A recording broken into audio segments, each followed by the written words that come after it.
सुनो सुनो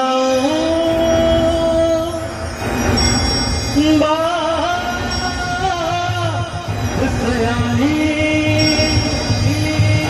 कैसे बनिए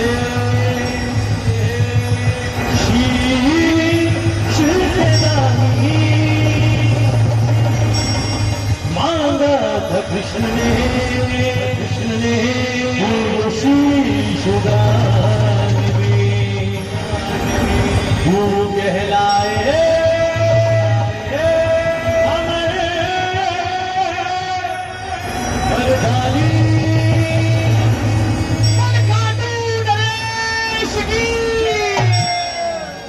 हारे का तो है सहारा सबरे हमने भी तुझको पुकारा सबरे हारे का तो है सहारा सबरे हमने भी तुझको पुकारा सबरे अब बोल कहाँ जाए बोल कटा जाए अब बोल कहाँ जाए बोल कटा जाए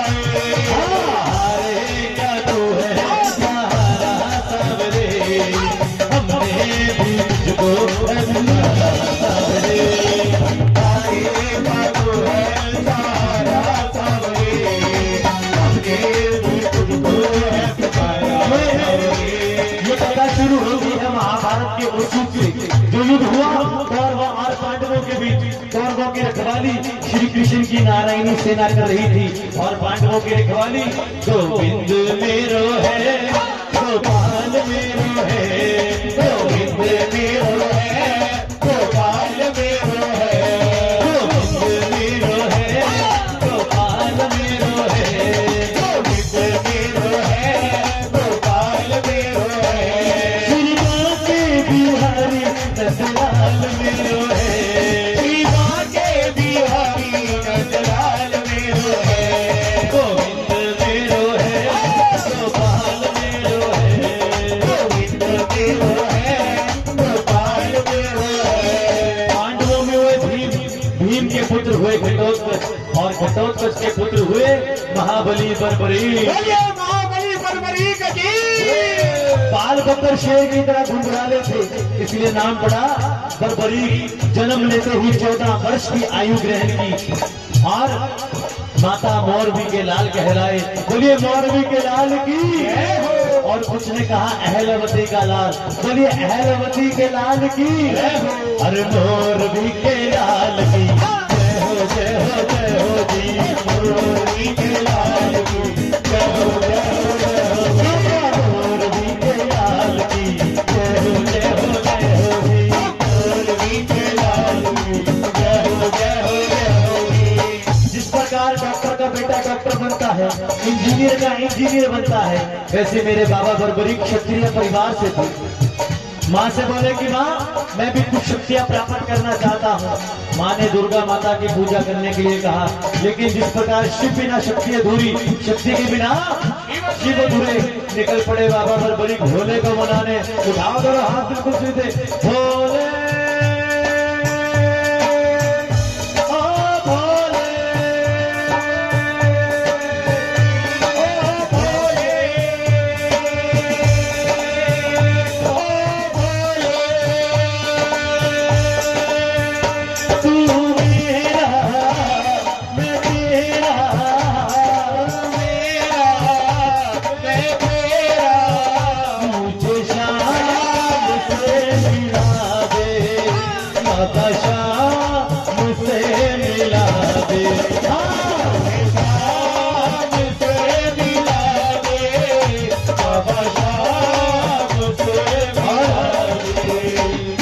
भगवान ने खुश होकर 3 बाण ऐसे दिए जिनसे ये तीनों लोग जीते जा सकते थे।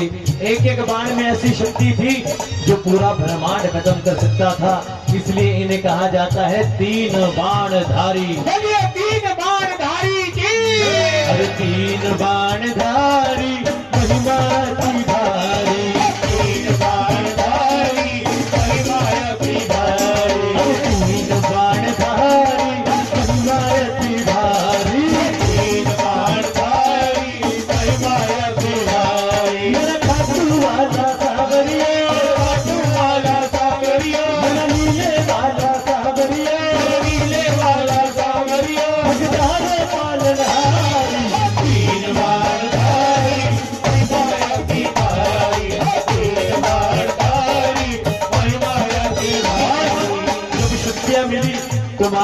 आए। माँ से बोले कि माँ मैं भी ये महाभारत का युद्ध लड़ना चाहता हूँ, लेकिन कौन माँ अपने 14 साल के बच्चे को मौत के मुंह में भेज सकती है? भेज देती है क्या? कोई माँ नहीं भेजती। माँ की आंखों से आंसू आने लगे, बोली बर्बरीक मत जाओ मत जाओ। लेकिन बर्बरीक निश्चय कर चुके थे, बोले कि माँ मैं फैसला कर चुका हूँ, बस आपका आदेश चाहिए। तो माँ ने कहा कि तुम जा तो रहे हो, जाते जाते मुझे 2 वचन देकर जाओ।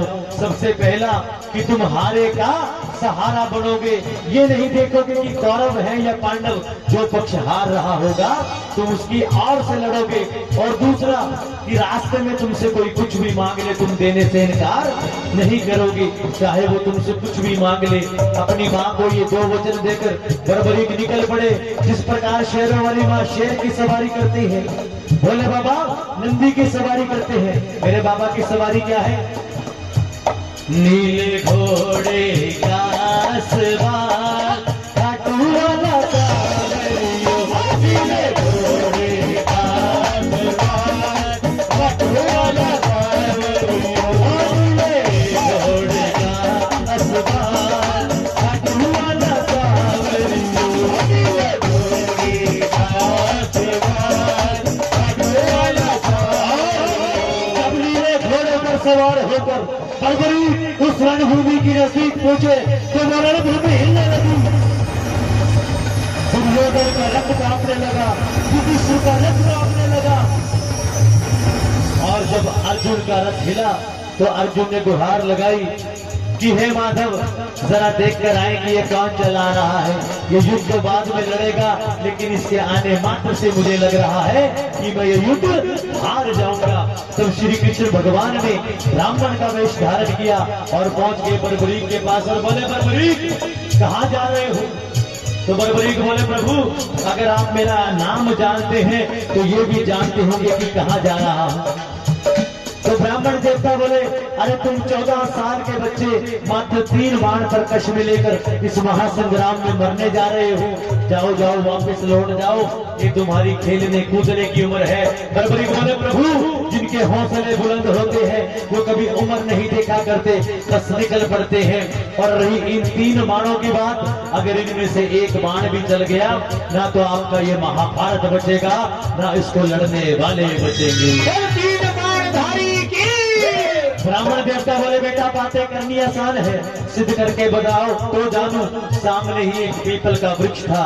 बर्बरीक ने चलाया प्रत्यंचा में बाण और एक ही बाण से उन लाखों पत्तों में छेद कर दिया। एक ही बाण से उन अनगिनत पत्तों में छेद कर दिया और अंत में वो बाण श्री कृष्ण के पैर के ऊपर घूमने लगा, क्योंकि एक पत्ता चोरी से उन्होंने अपने पैर के नीचे दबा लिया था, ये देखने के लिए कि क्या वो किसी पांडव को बचा सकते हैं या नहीं बचा सकते। और जब वो पत्ता निकाला गया तो वो पत्ता भी छिदा हुआ निकला। ये शक्ति थी मेरे बाबा बर्बरीक की। अगर वो युद्ध लड़ते ना सही मायने में, अगर वो युद्ध लड़ते शायद आज हम इस जगह ना बैठे होते, क्योंकि वो युद्ध आज तक खत्म ना होता। ये बताया गया है, क्योंकि आगे बता रहा हूँ, क्योंकि ब्राह्मण देवता ने पूछ लिया कि बर्बरीक मैं तुम्हारी शक्ति को तो मान गया, लेकिन मुझे बताओ कि तुम लड़ोगे किसकी ओर से, कौरवों की तरफ से लड़ोगे या पांडवों की तरफ से लड़ोगे? तो बर्बरीक ने जोड़ दिए दोनों हाथ और बोले प्रभु मैं अपनी माँ को वचन देकर आया हूँ, ना तो कौरवों की तरफ से लड़ूंगा ना पांडवों की तरफ से लड़ूंगा। जो पक्ष हार रहा होगा मैं उसकी ओर से लड़ूंगा, मैं हारे का सहारा बनूंगा।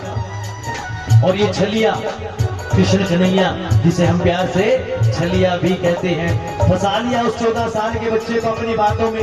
बोले बर्बरीक ये कैसा वचन दिया है, इससे तो ये युद्ध कभी खत्म ही नहीं होगा।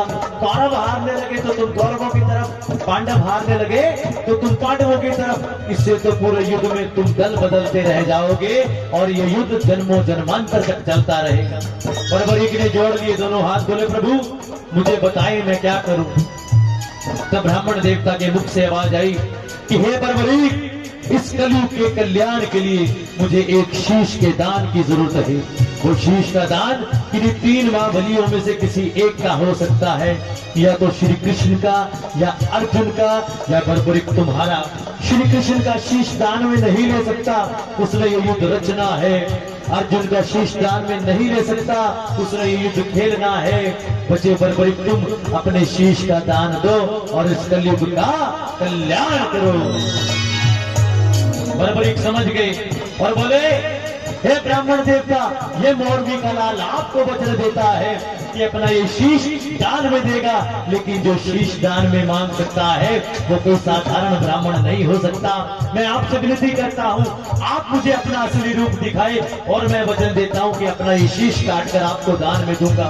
तब पहली बार प्रेमियों, पहली बार तो बंसी वाला अपना विराट रूप लेकर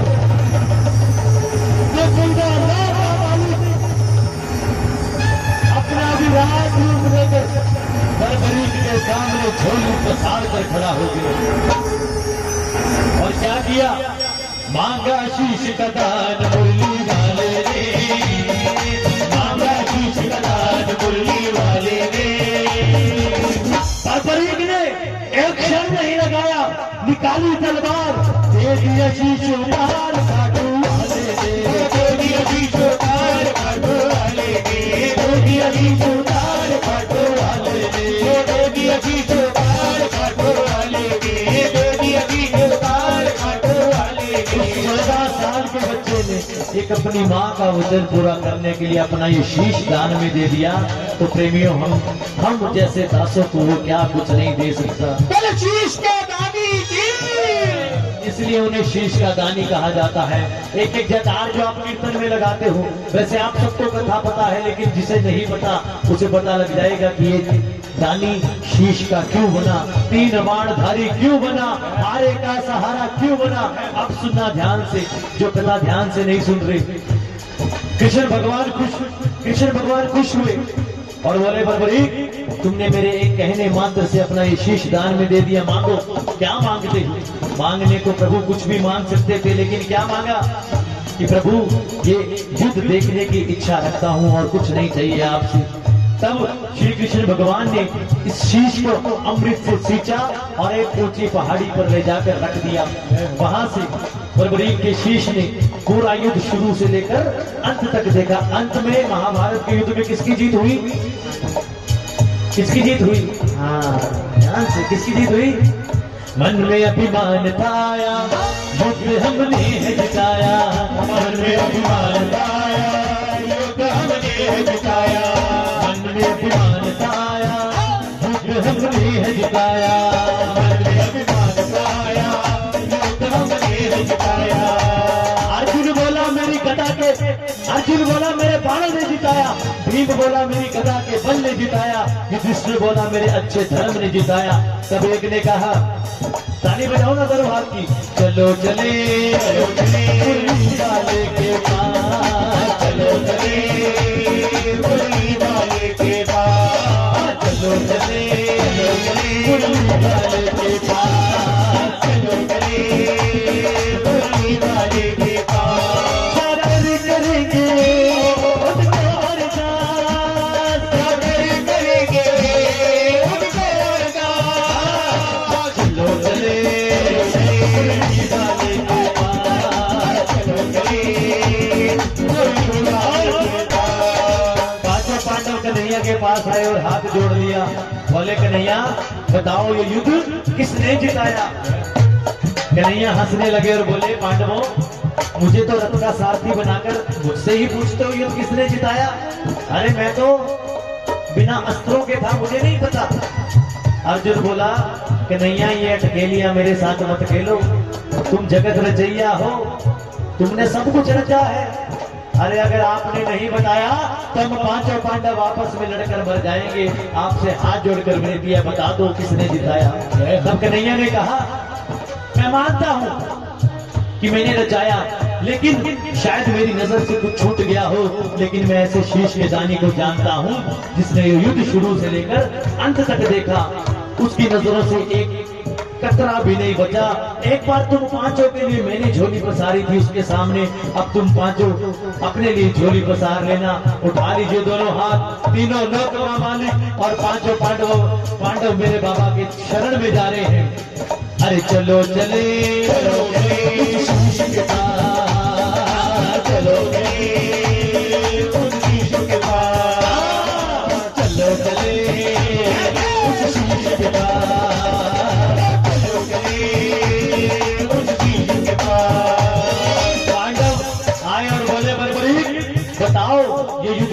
जिताया।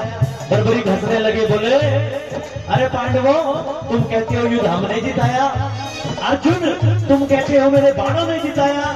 अरे मुझे एक बात बताओ, जब तुम बाण चलाते थे कर्ण का रथ 2 कदम पीछे जाता था, और जब कर्ण बाण चलाता था तुम्हारा रथ भी 2 कदम पीछे जाता था। तुम्हारे रथ पर ये बंसी बजैया पूरे ब्रह्मांड का वजन लेकर बैठा था, और झंडे के रूप में बालाजी महाराज मौजूद थे। तो अर्जुन मुझे बताओ कि वो कर्ण शक्तिशाली था या तुम शक्तिशाली थे? अरे तुम 5 पांडवों से मिलकर इकलौता पुत्र अभिमन्यु नहीं बचा, अरे तुम 5 पांडवों से मिलकर द्रौपदी का चीरहरण नहीं बचा, और तुम कहते हो कि युद्ध हमने जिताया। नहीं, इस पूरे युद्ध में मुझे सिर्फ 2 चीजें दिखाई दी, एक श्री कृष्ण का सुदर्शन चक्र जो सबके शीश काट रहा था, और दूसरा मेरी माँ काली जो द्रौपदी के रूप में भर भर खून का प्याला पी रही थी। इस पूरे युद्ध में मरने वाला भीख नहीं आता, मारने वाला भीख नहीं आता, रचने वाला भीख नहीं आता, रचाने वाला भीख नहीं आता, लड़ने वाला भीख नहीं आता, लड़ाने वाला भीख नहीं आता। तुम 5 पांडव तो इस बंसी बजैया की हाथ की कठपुतली थे कि जैसे जैसे नचा रहा था तुम नाच रहे थे।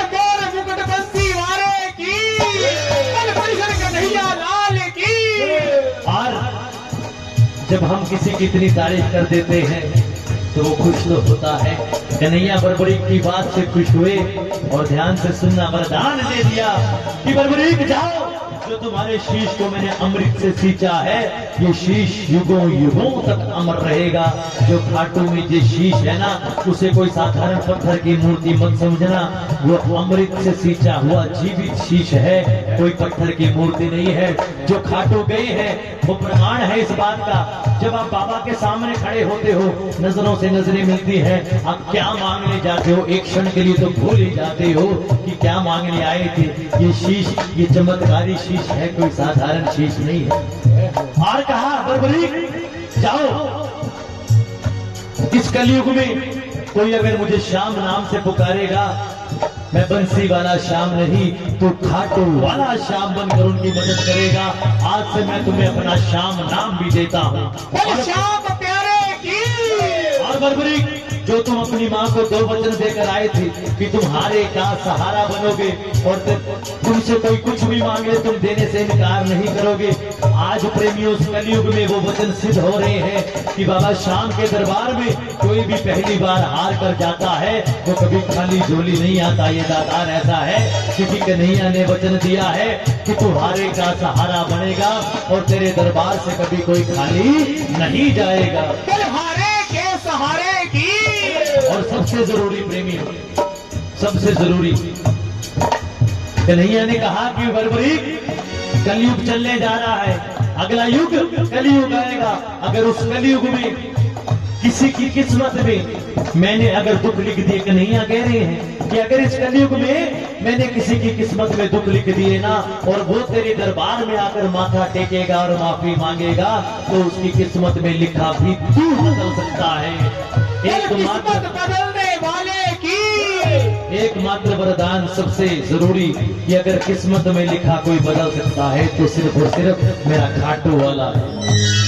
छोड़ना चाहोगे ऐसे देव का हाथ? कौन कर नहीं छोड़ना चाहेगा? तो दोनों हाथ लहरा के कहना मेरे साथ, छोड़ेंगे ना हम तेरा द्वार बाबा, मन से छोड़ेंगे ना हम तेरा द्वार बाबा, छोड़ेंगे ना हम तेरा द्वार बाबा, मन से छोड़ेंगे ना हम तेरा द्वार बाबा, मरते दम नहीं अगले जन्म तक, मरते दम नहीं अगले जन्म तक, अगले जन्म नहीं 7 जन्म तक, अगले जन्म नहीं 7 जन्म तक, 7 जन्म नहीं जन्म जन्म तक, छोड़ेंगे ना हम तेरा साथ ओ बाबा। अच्छा वैसे आप सबने कथा पहले भी सुनी होगी, पहली बार कथा किस किसने सुनी है वो हाथ खड़े करिए। पहली बार सुनी है तो मैं तो कथा सुनाकर धन्य हो गया।